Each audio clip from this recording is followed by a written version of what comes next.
Assalamu alaikum wa barakatuh. How have you been? How is the holiday? I hope you are making it effective.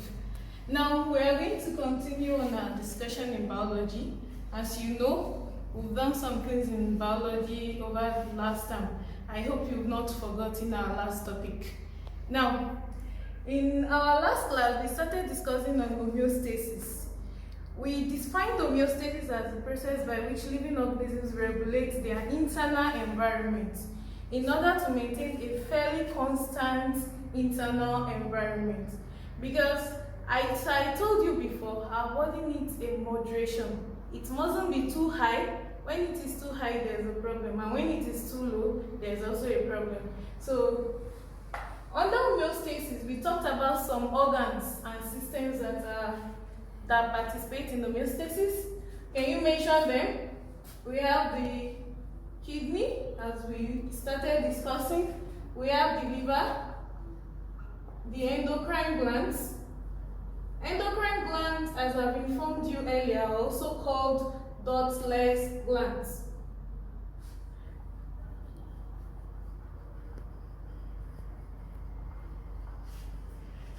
I explained to you the reason why endocrine glands are called ductless glands, so you are going to submit your answer to them. Why are endocrine glands called ductless glands? Then we also have the brain, which coordinates the activity of all those parts, as well as the skin. So we pick each of these one by one after the other. But before we move to that, let's first discuss about homeostasis. Homeostasis involves regulation of three major things. We have our body temperature, regulation of body temperature. Living organisms must maintain fairly constant temperature. We have regulation of water-salt balance. Water-salt balance, also called osmoregulation. And we also have regulation of acid-base balance. For regulation of body temperature, we say there are two major types of organisms. We have those organisms that regulate their temperature and those that take the temperature of their environment. For organisms that regulate their temperature, like we have human beings basically and birds. Human beings and birds regulate their temperature. The temperature of the environment does not affect them too much because they are able to bring down their temperature to a fairly constant range. So we call them homeotherms. Those are animals that regulate their temperature are called homeotherms. Or we say humans are homeothermic animals. Humans and birds are homeothermic animals, animals that regulate their body temperature. Then we also have animals that do not regulate their body temperature. They take the temperature of their environment. So if the environment is too cold, they'll take the coldness of the environment, and if it is too hot, they'll take the hotness of the environment. These animals are called poikilotherms, poikilothermic animals. Can you give me an example? Poikilothermic animals. Here we have fish, reptiles like lizards, crocodile, and amphibians. As we know, amphibians are called double life because they spend part of their life on land and they spend part of their life in water. Amphibians, when they are too hot, they go back to the water to calm their temperature, and when they are too cold, they are always on land to dry up their temperature. Now we'll start picking each of these organs or the system to talk about what they do in body temperature regulation.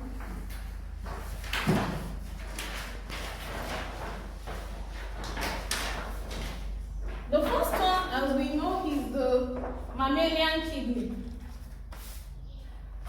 The mammalian kidney. If we recall, last time when we the mammalian kidney. Last time when we were discussing the excretory system, we discussed on the mammalian kidney. I told you to describe the mammalian kidney and the things that are required when we are describing an organ in the body. When we want to describe an organ in the mammalian body, we start with its location. And in terms of the kidney, we say the kidney is located in the lower abdominal region. In the lower abdomen, it is a reddish-brown, bean-shaped organ. Reddish-brown, bean-shaped organ located in the lower abdomen. In the longitudinal section through the kidney, we find out that the kidney is divided into the outer cortex, called the renal cortex, and the inner medulla. All these are there in your notes under excretory system. Please go over it and revise them again. Now, as we discussed under excretory system, the major function of the kidney is to form urine, formulation of urine, that is excretion.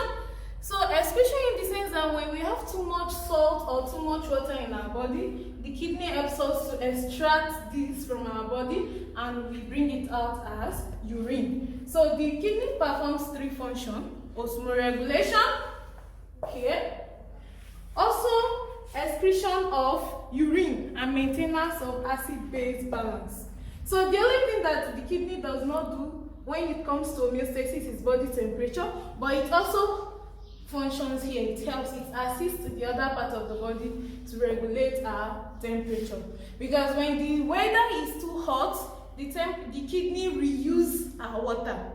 In the selective reabsorption of water, it makes sure that it reabsorbs a large amount of water and sends it back to the body so that we will not be dehydrated. Now, as we discussed on the kidney before, let's move on to the diseases of the kidney. As we can see in this second diagram, you have an healthy kidney. This is what an healthy kidney looks like, and this is what a diseased kidney looks like. Disease, as we have described, is a deviation from the normal state of health. So this disease, this particular kidney has already deviated from the normal state of health. There are many diseases of the kidney, but based on the YS scheme, we are just going to be discussing just a few of them. The first one we'll talk about is called diseases of the kidney. We have number one, diuresis.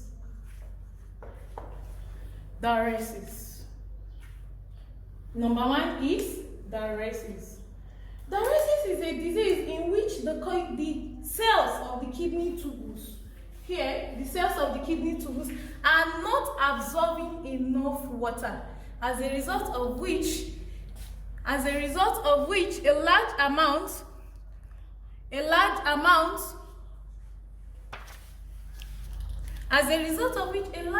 of water is urinated out. We are not producing enough air. This is a situation in which the cells of the kidney tubules are not absorbing enough water, as a result of which we urinate large amounts of water. So you can have the person urinating from 5 liters to even 20 liters of water per day. But as the person is urinating the water out, the person is also drinking enough water. But in the process, they are losing some nutrients in their body. So what are the effects of this diuresis? You have general weakness of the body. It is always urinating, tiredness, fatigue, and you are losing some important nutrients in your body together with the urine. Diuresis can easily be cured by medication, taking some drugs, if it is still in the earlier stages. But if it is in the chronic stages, you have to go to the hospital for either a kidney transplant or use of artificial kidney called dialysis. Another thing that may cause this disease is the lack of ADH. When ADH, antidiuretic hormone, as I've explained to you before, if it is produced in small quantity or it is not even being produced at all, it can lead to diuresis. So when prescribing drug for the person, the doctor may prescribe a drug that will help the person to produce this ADH called diuretics. That is the name. Diuretics helps the person to perform this. Another disease of the kidney is nephritis.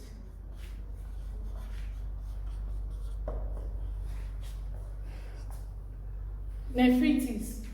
Nephritis is a disease of the kidney in which the kidney tubules are not absorbing nutrients. That is, when we talk about the formation of urine, we say there are 3 processes involved in formation of urine. You have selective reabsorption of water, hormonal secretion, and ultrafiltration. So in case of nephritis, the cells in the glomerular filtrate, when we come closer to this diagram, we have in this diagram, the cells in the glomerular filtrate are not absorbing the nutrients, as a result of which this urine, a lot of salt and useful materials are passed out in urine. So it leads to tiredness, weakness of the body, fatigue, as we all know, as well as we are losing a lot of useful salt and water in our body. So we have kidney stone. Kidney stones. Kidney stone is a disease of the kidney in which some particles block the kidney tubules. Some particles form in part of the kidney tubules and block it, thereby obstructing urine passage. So when they obstruct urine passage, it may lead to painful urine or swelling in the lower abdomen. Kidney stones is basically caused by taking in too much, let's say salt, Maggi, a lot of elements that are not useful for the body. If the body is not able to digest them, it stores there in the kidney and obstructs it to form kidney stones. We have an example of a kidney stone here. Now, it is not as if the kidney stones is not as if when somebody takes stone, the stone will go and store in the kidney. No. When somebody takes stones or seed or other materials that are not digested, it goes to the appendix, which we already discussed under the digestive system. But for kidney stones, these are particles. They were not actually stones. They were powder that solidify upon getting to the kidney. So what are the effects? You have obstruction in urine. The person will experiences a very painful urine. The person experiences very painful urine. There is general weakness of the body. Then there is swelling. There is fatigue. Now, the kidney stones can easily be prevented by taking plenty water. Avoid smoking, drinking, and avoid smoking and drinking. In the earlier stages, it can be easily cured by taking some medications.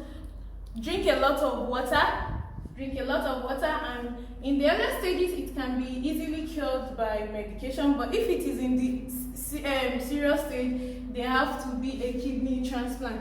Like this picture is an example of a man who had 100 and something kidney stones. But fortunately, he survived the operation, so the kidney transplant was done for him. Now, for kidney stones, there are many substances that can solidify as the kidney stone. Taking too much Maggi and sugar, as some of you like to take before. Also, consumption of alcoholic drinks, smoking, and so on and so forth. And finally, we have cancer of the kidney. Cancer of the kidney, a cancer is a diseased outgrowth. As we explain disease as a deviation from the normal state of health, cancer is a disease outgrowth. When there's outgrowth where there ought not be in the body, it's called cancer of the kidney. This is another disease of the kidney. Dropsy is a condition in which the cells of the kidney are not able to absorb water.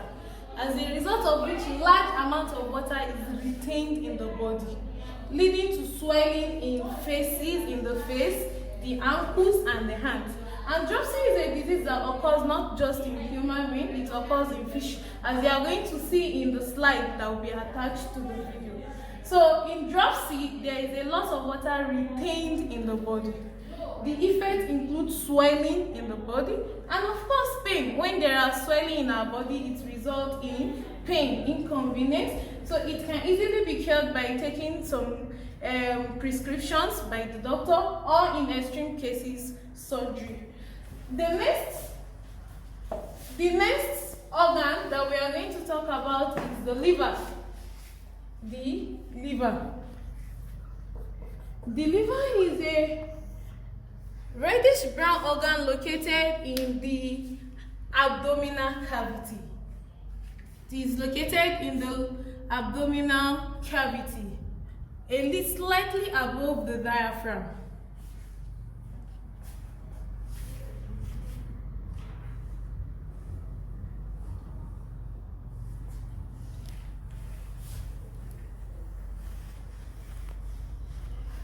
The major function of the liver is it produces a substance called insulin. So the liver helps the body to convert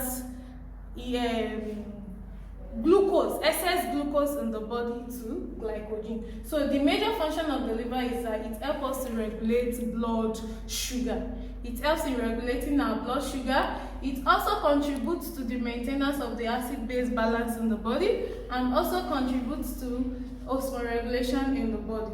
Now, for the liver, a healthy liver is able to perform its functions effectively, aiding digestion. Let's not forget that the liver also produces the bile, which is used under our digestive system. We discussed the bile, that the bile is a substance that helps us to break down fat. In other words, emulsification of fat. It breaks down fat into tiny droplets. So it also aids digestion. So diseases of the liver. Diseases of the liver. Number 1, diabetes. Diabetes. As I told you before, there are 2 types of diabetes. You have the type 1 and type 2, diabetes mellitus and diabetes insipidus. Diabetes mellitus is when you have excess blood sugar. This is a situation in which the kidney is not able to convert excess sugar, excess glucose in the body to glycogen, as a result of which large amounts of sugar is urinated, is passed out with urine. Diabetes is a disease that can also be transmitted from parents to their children. What are the effects of diabetes? It results in excessive continuous dehydration. It may also result in exhaustion and blood vision. The remedy: diabetes can easily be cured with the use of drugs. Diabetes. This can be used to cure diabetes if it is in the earlier stage, or regular doses of insulin shot intravenously. Intravenously is when this insulin is injected through the blood vessels, so that the person gets enough insulin to help them to convert glucose to glycogen. Food rich in carbohydrates must also be avoided.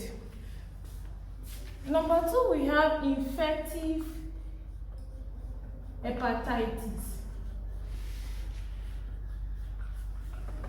Infective hepatitis. This is the inflammation of the kidney, which may be due to viral infection or toxic substances like poison and drugs.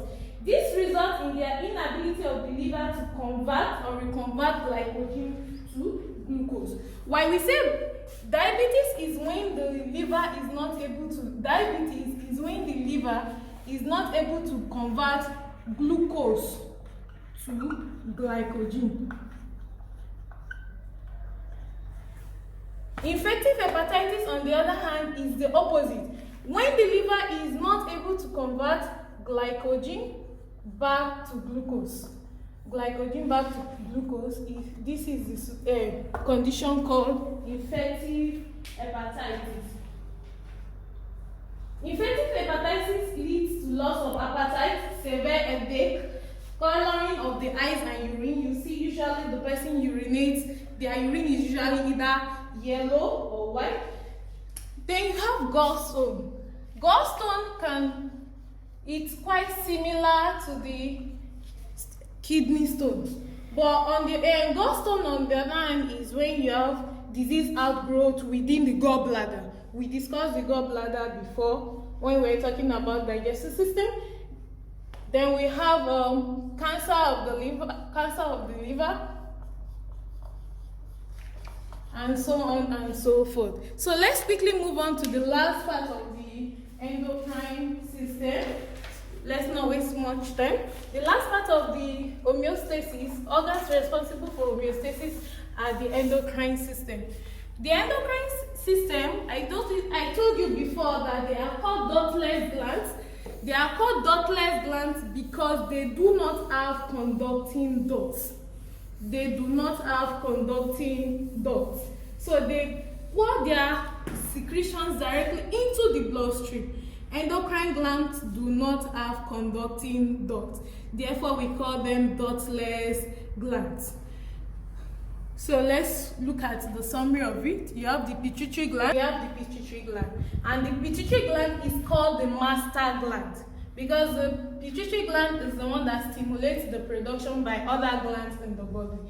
The pituitary gland produces several hormones, many hormones in the body, out of which we have the growth hormone, which promotes growth in body tissue. Prolactin promotes milk production in pregnant women.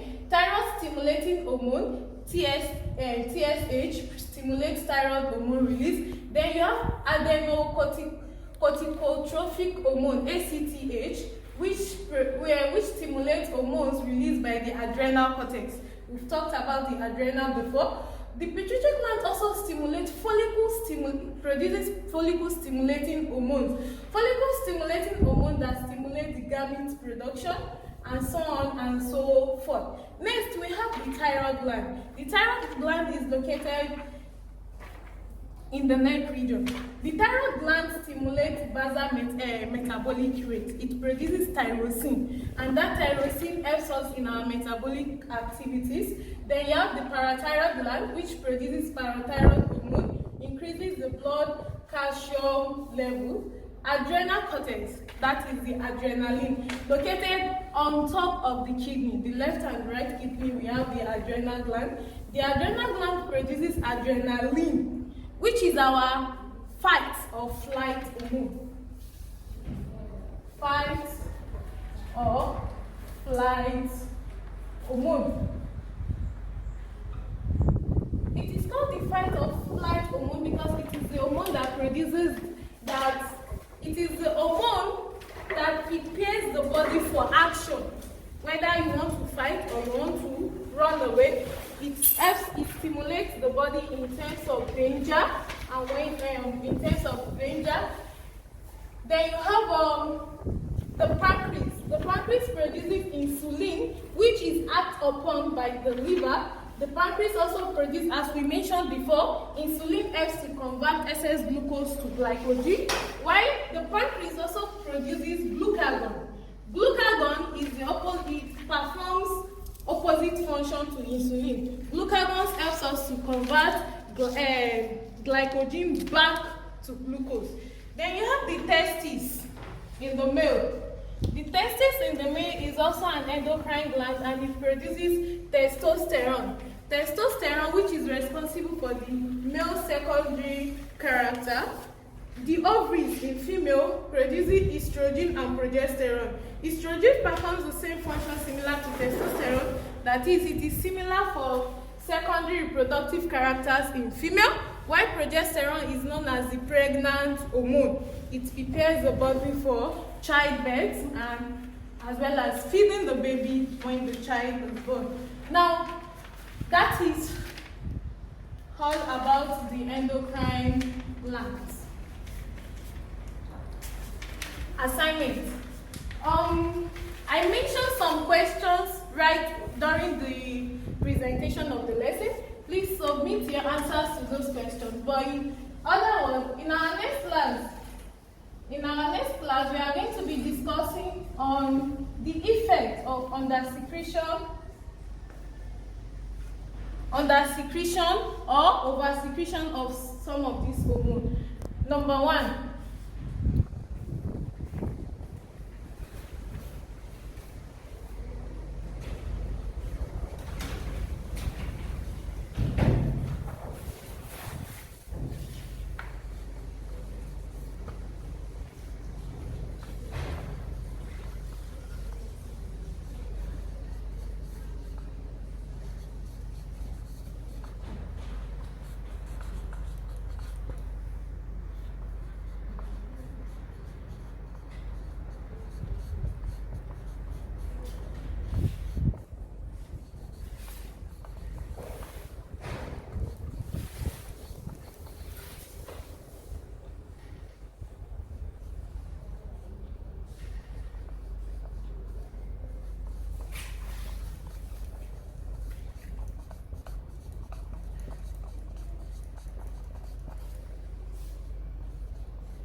For each of the following hormones, highlight their functions, effect. Let's make it highlight 2 functions of the hormone, the effect of undersecretion, or 2 effects of undersecretion and 2 effects of oversecretion of the hormone. We have A, prolactin, insulin, tyrosine,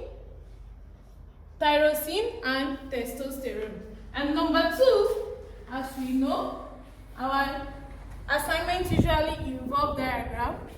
Draw a diagram 8 to 10 centimeters long of the mammalian kidney of the